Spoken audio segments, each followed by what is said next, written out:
नमस्कार। दिल्ली के select city walk से सिटी सेंटर शो में आपका स्वागत है। आपके साथ मैं हूं गीता जोशी और खबरों की शुरुआत दिल्ली से। दिल्ली के उप मुख्यमंत्री मनीष सिसोदिया को आबकारी पॉलिसी में कथित घोटाले को लेकर सीबीआई ने सोमवार को पूछताछ के लिए बुलाया। पूछताछ से ठीक पहले वो पार्टी दफ्तर पहुंचे, जहां पर रोड शो करते हुए वो राजघाट पहुंचे। इस दौरान सीबीआई मुख्यालय के बाहर इसका विरोध प्रदर्शन करते हुए संजय सिंह और आम आदमी पार्टी के कई नेताओं को पुलिस ने हिरासत में लिया। सीबीआई का मानना है कि मनीष सिसोदिया इस पूरे कथित घोटाले में मुख्य आरोपी हैं और साजिश करता है।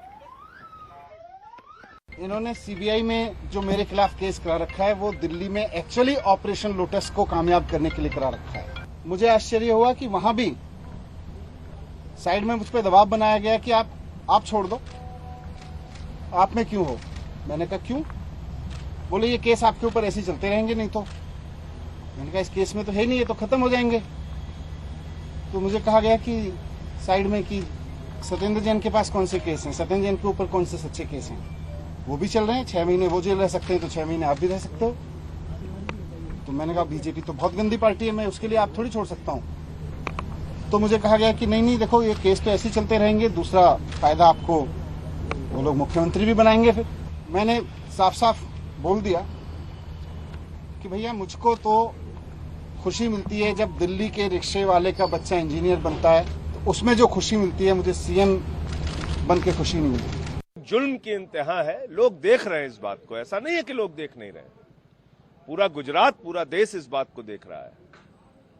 और बीजेपी चाहे जो कुछ भी कर ले, गुजरात में हारेगी चुनाव, गुजरात की जनता उनको जवाब देगी। ये कार्रवाई करप्शन की नहीं है, ये कार्रवाई इलेक्शन की है। सिर्फ इलेक्शन के कारण ये कार्रवाई की जा रही है। दिल्ली के उप मुख्यमंत्री मनीष सिसोदिया को आज सीबीआई ने गिरफ्तार नहीं किया। मनीष सिसोदिया सीबीआई मुख्यालय में करीब 9 घंटे रहे। इस दौरान उनसे पूछताछ भी हुई और आखिर में वो सुबह करीब 11:15 बजे वो सीबीआई हेडक्वार्टर में गए थे और रात को करीब 8:30 बजे के आसपास वो सीबीआई हेडक्वार्टर से निकल गए। और जो सूत्र हैं वो अभी ये भी बता रहे हैं कि अभी कल के लिए फिलहाल मनीष सिसोदिया को पूछताछ के लिए नहीं बुलाया गया है। तो जैसा कि आम आदमी पार्टी आशंका जता रही थी या दावा कर रही थी कि मनीष सिसोदिया गिरफ्तार हो जाएंगे, अटकलें भी लग रही थी क्योंकि इस संभावना को बिल्कुल नकारा नहीं जा सकता था कि वो गिरफ्तार हो सकते हैं, क्योंकि उनके ऊपर रेड पहले ही सीबीआई कर चुकी थी दिल्ली की नई एक्साइज पॉलिसी में हुए कथित भ्रष्टाचार के बारे में। और 2 महीने पहले ये रेड हुई थी। उसके बाद मनीष सिसोदिया का बैंक लॉकर भी खंगाल चुकी थी सीबीआई। तो उसके बाद अटकलें लग रही थी कि क्या मनीष सिसोदिया गिरफ्तार हो सकते हैं। तो मनीष सिसोदिया फिलहाल गिरफ्तार नहीं हुए हैं। वो सीबीआई हेडक्वार्टर से निकले और उसके बाद अपने घर गए। घर जाकर उन्होंने मीडिया से बात की और ये दावा किया कि ये सारा का सारा केस जो है सीबीआई ने जो बनाया है ये फर्जी केस है। ये असल में ऑपरेशन लोटस को कामयाब बनाने के लिए और मनीष सिसोदिया पर दबाव बनाने के लिए ये सारा का सारा जो है एक प्लानिंग की गई थी। उन्होंने ऐसा दावा किया। वो ऐसा दावा पहले भी कर चुके हैं कि उन्हें कहा गया कि आप आम आदमी पार्टी छोड़ दीजिए और बीजेपी में आ जाइए, इसके ये फ़ायदे होंगे, आपके ऊपर से केस भी हटा लिए जाएंगे और आपको दिल्ली का मुख्यमंत्री भी बनाया जाएगा। तो ये दावा उन्होंने किया कि उनसे इस तरह की बातें जो हैं इस दौरान कही गई हैं। ये उन्होंने दावा पहले भी किया था। तो यही बात उन्होंने आज भी कही। तो उन्होंने ये कहा कि बीजेपी जैसी पार्टी में वो कभी नहीं जाना चाहेंगे, वो आम आदमी पार्टी नहीं छोड़ेंगे और मुख्यमंत्री बनने का उनको कोई लालच नहीं है। ये सब बातें उन्होंने जब सीबीआई से पूछताछ हो गई उसके बाद घर आए तो ये सब जो है उन्होंने दावे किए और अपनी बात जो है उन्होंने रखी है। तो फिलहाल अभी गिरफ्तारी मनीष सिसोदिया की नहीं हुई है और अभी कल के लिए कम से कम कोई पूछताछ के लिए उनको नहीं बुलाया जा रहा है। बाकी आगे देखेंगे कि ये केस जो है वो किस तरह से चलता है। अटकलें इसलिए भी लग रही थी इस मामले में मनीष सिसोदिया के बारे में क्योंकि सीबीआई की जो एफआईआर है दिल्ली की नई एक्साइज पॉलिसी में हुए कथित भ्रष्टाचार के मामले में, उसमें मनीष सिसोदिया को आरोपी नंबर 1 बनाया गया है और सीबीआई और ईडी मिलकर जो है 3 लोगों को अब तक जो है गिरफ्तार कर चुकी है, जिसमें से 2 गिरफ्तारियां जो हैं सीबीआई ने की है, जिसमें एक गिरफ्तारी जो है वो आम आदमी पार्टी के कम्युनिकेशन इंचार्ज रहे विजय नायर की है। तो इसीलिए अटकलें लग रही थी कि क्या मनीष सिसोदिया, जो अरविंद केजरीवाल के बहुत करीबी हैं, जिनके लिए अरविंद केजरीवाल ने आज गुजरात में जनसभा में नारे भी लगाए कि जेल के ताले टूटेंगे, मनीष सिसोदिया छूटेंगे। हालांकि मनीष सिसोदिया को गिरफ्तार नहीं किया था, लेकिन अरविंद केजरीवाल उनके लिए जो है एक तरह से पूरे समर्थन में खड़े हुए थे गिरफ्तारी से पहले ही। तो आज जो है मनीष सिसोदिया की गिरफ्तारी नहीं हुई है। Sharad Sharma, NDTV India. कांग्रेस के लिए आज का दिन ऐतिहासिक रहा। कांग्रेस अध्यक्ष पद के लिए मतदान हुए। सोनिया गांधी और प्रियंका गांधी ने दिल्ली में अपने वोट डाले, तो वहीं राहुल गांधी ने बेल्लारी में। कांग्रेस अध्यक्ष पद के प्रथम दावेदार मल्लिकार्जुन खड़गे ने बेंगलुरु के प्रदेश कार्यालय में वोट डाला, तो वहीं दूसरे दावेदार शशि थरूर ने तिरुवनंतपुरम में। बुधवार को वोटों की गिनती होनी है। अध्यक्ष पद के इन दोनों उम्मीदवारों ने बेंगलुरु और तिरुवनंतपुरम में वोट डाले। भारत जोड़ो यात्रा में जुटे राहुल गांधी ने बेल्लारी में मतदान किया। उनके साथ 39 और डेलीगेट्स ने वोट डाले। सोनिया गांधी और प्रियंका ने दिल्ली में मतदान किया। Ma'am, are you happy? 80 की उम्र छू रहे मल्लिकार्जुन खड़गे को गांधी परिवार के समर्थन वाला उम्मीदवार माना जा रहा है। अनुसूचित जाति से आते हैं, 9 बार लगातार विधानसभा चुनाव जीता है। उन्हें सुलीला दास सरदार यानी अजय योद्धा कहा जाता है। इस बार भी उन्हें जीत का भरोसा है। It is a part of our internal election. It is not general election. So whatever we have discussed in the elections or whatever we have said, it is friendly. There is nothing, and together we have to build the party. Today I called Mr. Kharge and I wished him well, and I said that, whatever has happened, we remain colleagues and friends. He's a respected elder of mine, and I look forward to working with him after this is over. And he said the same to you, he said, and I'm very grateful. We have to approach this in the right spirit. There is no enmity between us. Karnataka से इससे पहले S निंजलंगप्पा Congress के 1968-69 में अध्यक्ष बन चुके हैं। तब भी कांग्रेस में संकट का दौर था। अब भी कांग्रेस संकट में है और किसी भी अध्यक्ष के लिए चुनौती बड़ी होनी है। नए कांग्रेस अध्यक्ष को पदभार संभालते ही अग्नि परीक्षा देनी होगी। राजस्थान में सत्ता का संघर्ष थमा है, पूरी तरह से खत्म नहीं हुआ है। इसके बाद 2024 का आम चुनाव सामने।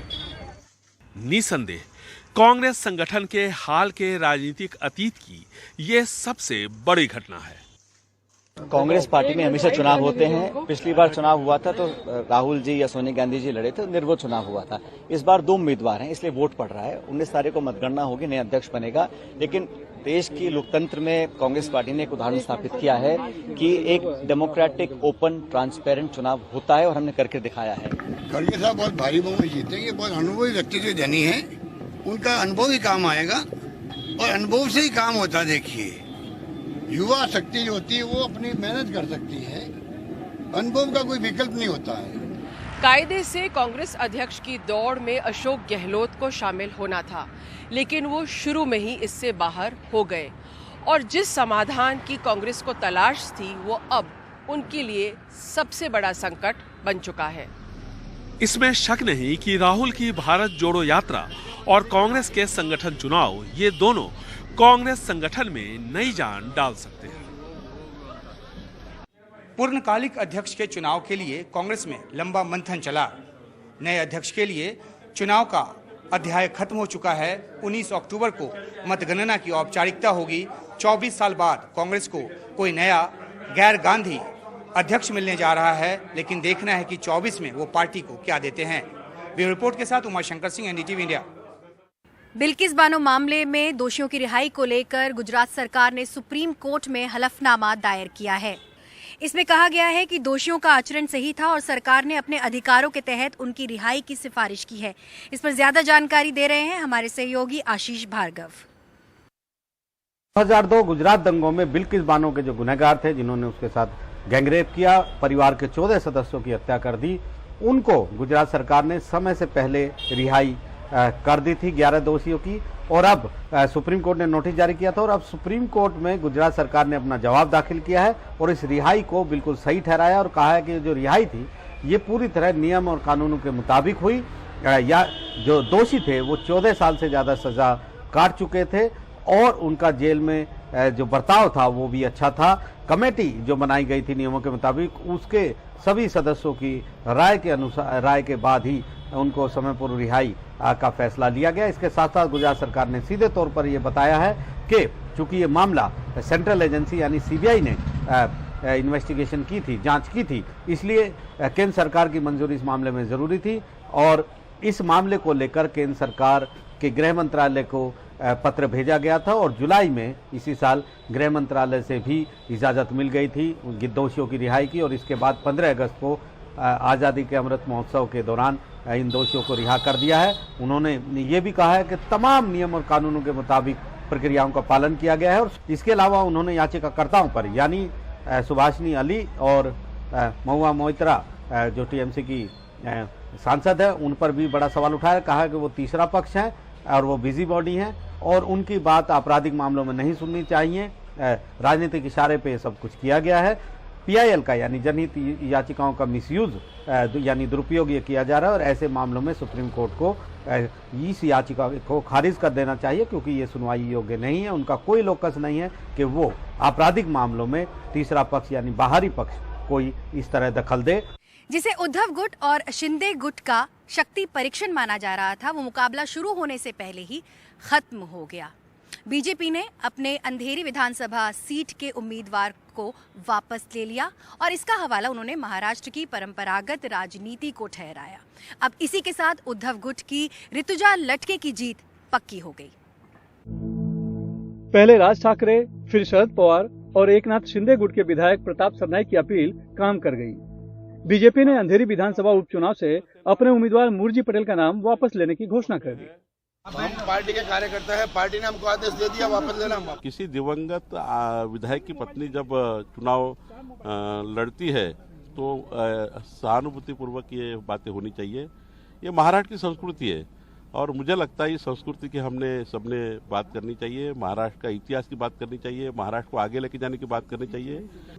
शिवसेना उद्धव बालासाहेब ठाकरे गुट की उम्मीदवार ऋतुजा लटके ने इसके लिए सभी दलों का आभार माना। भाजपा के या किसी जिन्होंने मुझे आशीर्वाद दिया है और जिन्होंने बताया कि आप ये पोट निवडणूक बाय इलेक्शन बिनविरोध होना चाहिए, उन सबके मैं आभारी हूँ। महाराष्ट्र में सांसदों विधायकों की मौत के बाद उसके परिवार वालों की उम्मीदवारी पर अमूमन दूसरे दलों के उम्मीदवार न खड़े करने का चलन है। हालांकि अंधेरी में ये परंपरा टूटती लग रही थी। 14 अक्टूबर को ऋतुजा लटके और मूर्जी पटेल दोनों ने अपने हजारों समर्थकों के साथ शक्ति प्रदर्शन करते हुए अपना नामांकन पर्चा भरा था। फिर ऐसा क्या हुआ कि अचानक से सबको महाराष्ट्र की राजनीतिक परंपरा याद आ गई। शिवसेना इसे बीजेपी की हार का डर बता रही है। उन्होंने एक खेल रचा कि अपने बी टीम को कहा कि आप एक पत्र लिखिए, सी टीम को कहा आप एक पत्र लिखिए, ताकि हम ये महाराष्ट्र की जनता के सामने, मुंबई की जनता के सामने कह सकें कि हम आप लोगों के निवेदन से पीछे जा रहे हैं। लेकिन सच्चाई यह है कि बीजेपी को हार का डर सता रहा था और डर के मारे भागे हुए हैं। वो कोई सहानुभूति, कोई नैतिकता, इन सब से बीजेपी का कोई लेना देना नहीं। हालांकि रमेश लटके के निधन पर उनकी पत्नी के सामने कोई उम्मीदवार खड़ा नहीं करने का सुझाव देने वाले शरद पवार ने बीजेपी के फैसले का स्वागत किया है। आज उद्धव जी का फैसला है कि उन्होंने एक्शन किया है और आवाज की बात भी उन्होंने फर्जी कही। उन्होंने कहने की क्या जरूरत है? जब हम एक राय लेते हैं कि 1 साल का चुनाव परिवार का सदस्य अगर कर सकते तो अच्छा है और इसलिए हम लोगों ने पहल की और अच्छी बात है कि बाकी लोगों ने इसको स्वीकार किया। जब से बीजेपी शिवसेना अलग हुई है तब से महाराष्ट्र की राजनीति में कटुता बढ़ गई है। एकनाथ शिंदे की बगावत के बाद से तो नफरत की राजनीति राज्य में चरम पर है। इसलिए जानकारों का मानना है कि बीजेपी के इस फैसले में महाराष्ट्र की राजनीतिक परंपरा का सम्मान कम, भविष्य के राजनीतिक समीकरण का गुणा भाग ज्यादा है। मुंबई से कैमरन राजन दयाल के साथ सुनील सिंह, एनडीटीवी इंडिया के लिए। बढ़ती महंगाई से हर कोई परेशान है, फिर चाहे वो ग्राहक हो या फिर दुकानदार। हाल ही में बढ़े दामों को लेकर सरकार को नहीं लगता कि ये असामान्य है। वहीं खाद्य सचिव सुधांशु पांडे का कहना है कि जब सरकार को लगेगा कि ये असामान्य है तभी वो दखल देगी। राशन दुकानदार अशोक खुराना तनाव में हैं। कहते हैं खाने के तेल और घी से लेकर आटा, साबुन, डिटर्जेंट तक सब महंगे हो गए हैं और बिक्री भी पिछले एक महीने में 50% तक घट गई है। अक्टूबर के पहले हफ्ते तक खाने पीने के तेल की कीमतों में गिरावट दर्ज हुई थी और एक नया ट्रेंड दिख रहा था। कीमतें धीरे धीरे घटने लगी थी, लेकिन पिछले एक हफ्ते में एक बार फिर खाने पीने के तेल की कीमतें जो हैं वो बढ़ने लगी हैं और सबसे ज़्यादा बढ़ोतरी सरसों के तेल और सोयाबीन रिफाइंड तेल में हुआ है, जिनकी कीमतें पिछले सिर्फ एक हफ्ते में 15 से 20 रुपए प्रति लीटर तक बढ़ गई हैं। पिछले एक हफ्ते में ऑयल जितने भी एडिबल ऑयल, सोयाबीन रिफाइंड है, मस्टर्ड ऑयल है, दोनों की कीमतें बहुत ज्यादा बढ़ी। एटलीस्ट 15 से 20 रुपए किलो दोनों ऑयल बढ़े। हाँ। तो मस्टर्ड ऑयल एक हफ्ते पहले कितनी थी और उसकी आज की कीमत क्या है? मस्टर्ड ऑयल होलसेल रेट जो एक हफ्ता पहले 132 था, जो आज 145-150 हो गया। हाँ। और आटा ले लीजिए, आटे का रेट भी बराबर बढ़ता जा रहा है लगातार। राइस में जाइए। सोमवार को महंगाई पर खाद्य मंत्रालय का रुख साफ करते हुए खाद्य सचिव सुधांशु पांडे ने कहा कि गेहूं की कीमतों में बढ़ोतरी असामान्य नहीं है। खाद्य सचिव के मुताबिक गेहूं निर्यात को नियंत्रित करने से देश में गेहूं की कीमतों पर काबू पाने में मदद मिली है। मैं ये फिगर से आपको यही शो करने की कोशिश कर रहा हूं कि ये असामान्य नहीं है। ये फिगर्स आपके सामने हैं जिनको आप यूज कर सकते हैं। ये असामान्य नहीं है। जब गवर्नमेंट को लगेगा कि ये एबनॉर्मल इंक्रीज है, गवर्नमेंट इंटरवीन करेगी। एनडीटीवी से बातचीत में फूड कॉर्पोरेशन ऑफ इंडिया के चेयरमैन अशोक मीना ने कहा, देश में खाद्य सुरक्षा के लिए अगले साल अप्रैल तक की जरूरत के मुताबिक गेहूं और चावल के पर्याप्त स्टॉक उपलब्ध होंगे। गेहूं की हमारी रिक्वायरमेंट 1 अक्टूबर को जो बफर नॉर्म्स होते हैं और जो ऑपरेशनल रिक्वायरमेंट है उस हिसाब से 205 लाख मीट्रिक टन होना चाहिए। और जो मेरा स्टॉक रहा है 1 अक्टूबर को वो है 227 लाख मीट्रिक टन। सरकार का आकलन है कि रबी सीजन के दौरान गेहूं की पैदावार सामान्य रहेगी और इस वजह से आने वाले महीनों में गेहूं की उपलब्धता जरूरत के मुताबिक बनी रहेगी। दिल्ली से अश्विनी मेहरा के साथ हिमांशु शेखर, एनडीटीवी इंडिया। जम्मू कश्मीर में टारगेट किलिंग के मामले इस साल मई और जून के महीने से काफी बढ़ गए हैं। जम्मू कश्मीर के शोपियान में एक बार फिर आतंकियों ने कश्मीरी पंडित को अपना निशाना बनाया है, जिसे लेकर घाटी के लोगों का गुस्सा फूट पड़ा है। अब बीजेपी का कहना है कि सैन्य कार्रवाइयों से परेशान होकर आतंकियों ने युवाओं को अपना निशाना बनाना शुरू कर दिया है। अब इसे लेकर सियासत जो है वो जारी है। भारत माता की जय, भारत माता की जय। कश्मीर से जम्मू तक इन कश्मीरी पंडितों की मायूसी भरी आवाजें न केंद्र सरकार तक पहुंच रही हैं और न ही जम्मू कश्मीर के प्रशासन तक।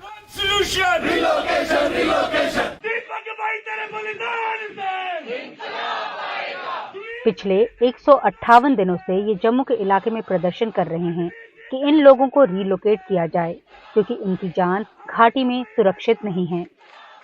सरकार ने तो इनकी आवाज नहीं सुनी, लेकिन इस बीच कई और टारगेट किलिंग्स हो गईं।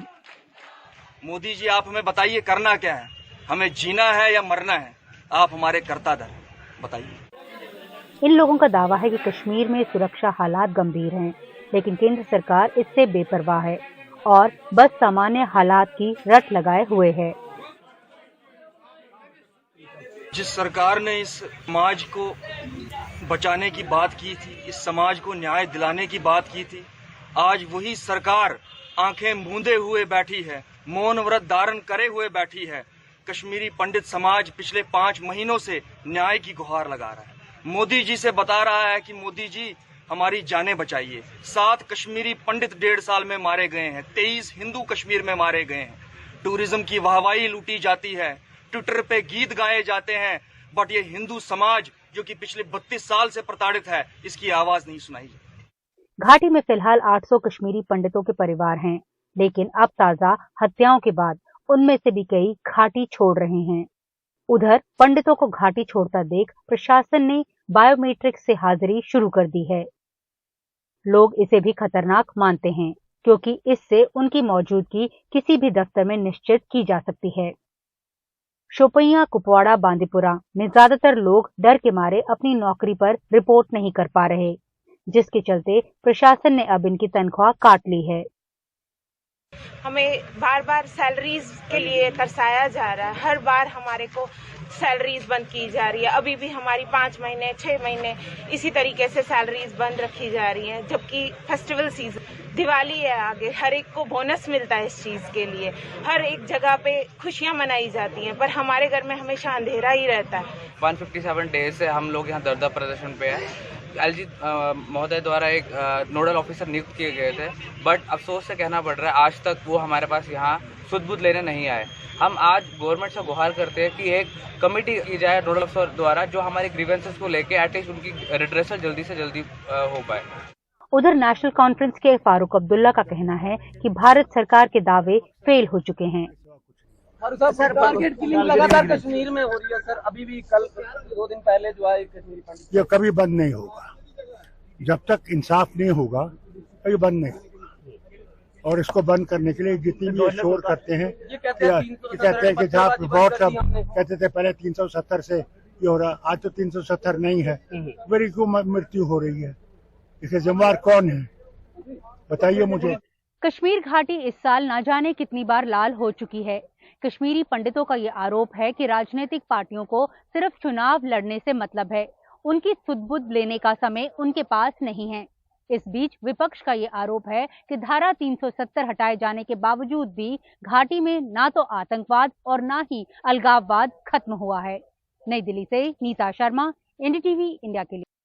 और अब आपको लेकर चलते हैं एक ऐसे गांव में जहां बिना पटाखों के मनाई जाती है दिवाली। ऐसा इसलिए ताकि इस गांव के प्रवासी पक्षियों को कोई नुकसान ना पहुंचे। वेटांग गुड्डी पट्टी गांव में मौजूद बर्ड सेंचुरी में हजारों प्रवासी पक्षी आते हैं और पटाखों से उन पक्षियों को नुकसान पहुंच सकता है, इसलिए इस गांव के लोग दिवाली पर पटाखे नहीं चलाते हैं। यहाँ के लोगों का कहना है कि ये सिर्फ हमारा घर नहीं बल्कि इन पक्षियों का भी घर है। सिटी सेंटर शो में फिलहाल बस इतना ही। मुझे और मेरे कैमरा सहयोगी एजे जोसेफ को दीजिए इजाजत, लेकिन देश और दुनिया की बाकी खबरों के लिए आप बने रहिए हमारे साथ, देखते रहिए एनडीटीवी इंडिया। नमस्कार।